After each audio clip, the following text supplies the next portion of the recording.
Yeah, It's yeah, funny being, in online and in a lot of these groups and stuff, and whenever Costello's name tends to come up, you get these right. people that tend to act like he came from a prep school, like he was just handed the keys, like dad gave him here's this. Now, like he came out He, of like one of the roughest times yeah. and places, ever in this country. Like if anybody that could even come up through that and get to the place he was, Well, I certainly mean, had to be, a yeah, fairly.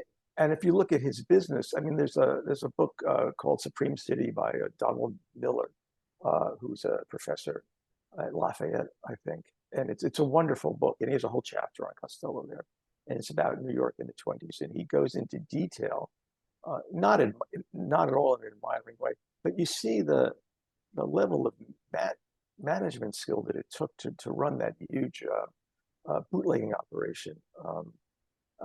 And it's pretty impressive. It's Yeah, pretty impressive.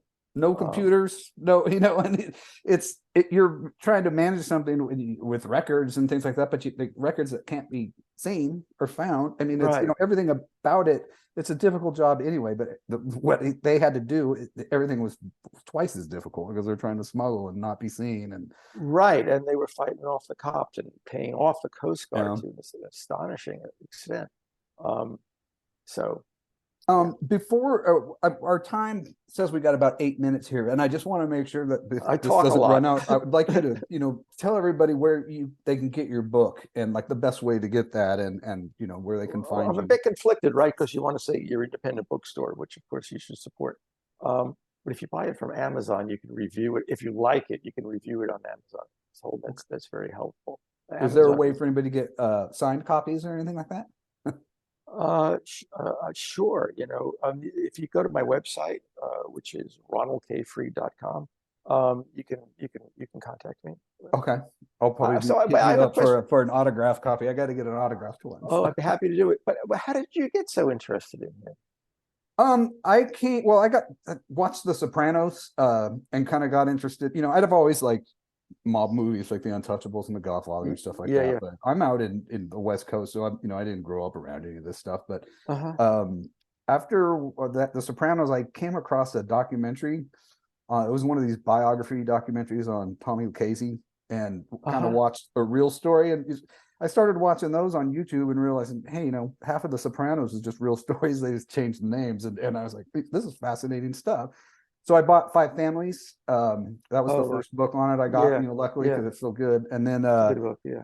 but kind of like what you were saying, Costello, his story stuck out to me because he was a little different. And he just, Yeah. and first of all, his career was so long, and Yeah. the eras that he lived in, it's like all the major things that happened. Like he was a part of it. He was Yeah. there, and Yeah. all the way from the 20s to the 70s. It's such a Yeah. huge career that he had. I guess Yeah. career, Yeah. if you want to Yeah. call Well, it that. you don't get killed, you don't get killed. So, It's yeah, it's amazing. But I saw the biography, the one that they have on him that's on YouTube. It's really good if you haven't seen it. I'm sure you probably yeah, no, seen it's it. great. And they have this Indian American novelist, Yeah, Santha Rao.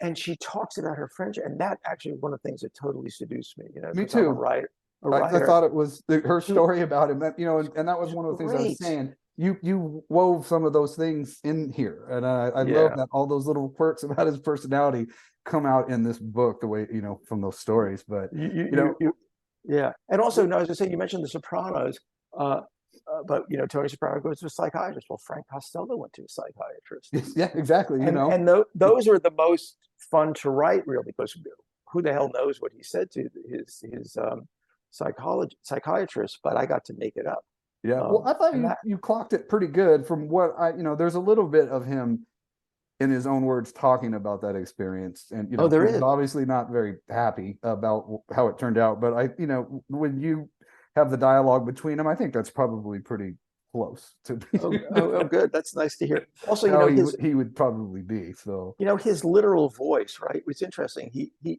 He said my grandfather was a Jewish man who grew up in Brooklyn, probably born the same year, and he had a New York accent. And Frank Costello worked with a lot of Jewish people, so if you listen to his voice, he sounds as much like my Jewish grandfather as anybody's Italian grandfather, because it's a uniquely New York accent. yeah, Um, like what they would generally try to deport these guys back to Italy, as one of the ways to get rid of them. But certainly he was an American. I look at him as an American. I know Oh, he's from Italy, but absolutely. he was, and more so, he was a New Yorker. He's like part of New York. Oh, He's yes, yes, ingrained and in he that yes, and city.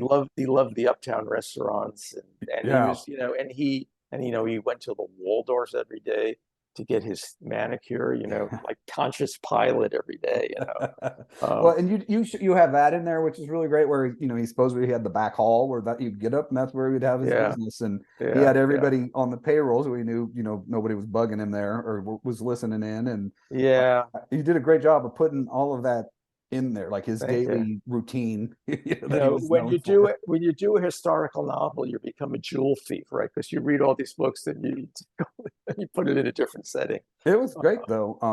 Thank Oh, you. the other Thank thing you real so quick much.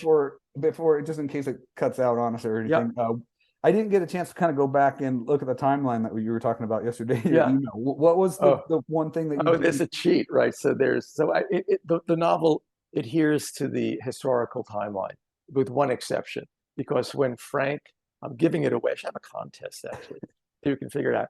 But so when Frank left $27,000 in a cab, Right. he sued to get the money returned.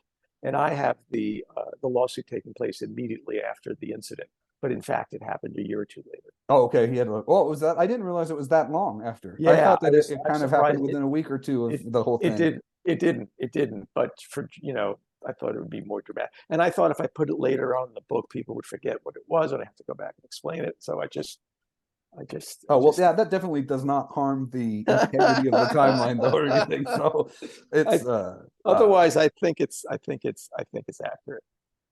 so did you have when you were researching this, did you come across like a favorite resource like Uncle Frank or the Wolf Book or like Uncle Frank, it's such a the good Wolf, book. it It's, is a good book, and the Wolf Book is really good.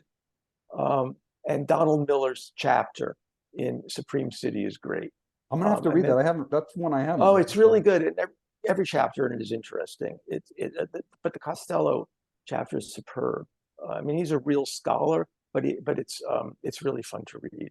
So Yeah. those are I guess my three. And then Alex Hortus's book, The Mob in the City, just in the disparity between the myths and the reality of Right. history. That was, really important to me. Yeah. And those are the ones that Yeah, I I read. really enjoy Uncle Frank. I got it as a Christmas present after I got a first edition that somebody got me Oh, right after I started watching those documentaries very early on. So I read it, and that's really what hooked me on his history of And there's a lot of you know it does kind of put him on a pedestal sometimes. Sometimes they're good about pointing out like what he was, but there's so many things in there of the stories where you're like, wow, this guy just seems like the coolest guy to hang out with ever. But well, what happens is, like, I told in writing this, like I told myself, don't fall in love with this guy. yeah, But you do a little. You spend a lot of time, and it becomes increasingly sympathetic. it's And the then, only he's the only one in those bios where when the biographies end, they usually end with the big voice and there's a special place in hell for Albert or whatever. But the Frank one, the interview, people kind of missed him. He's the only one that people seem like, yeah. he was kind of Well, if you missing. had to pick one of those guys to have living next door to you, you'd definitely pick Frank Oh, Costello. definitely. He's probably the You only wouldn't one I want would try to talk to in real you life. I wouldn't don't know want why I'd Vito approach any of these other Genovese guys. or Lucky Luciano No, next door, God forbid, but Um, yeah, yeah. so one other question, I guess, did you find anything that surprised you that you didn't know, or like a bit of information like, well, I had no idea about this. The press conferences. I couldn't believe he gave a press conference.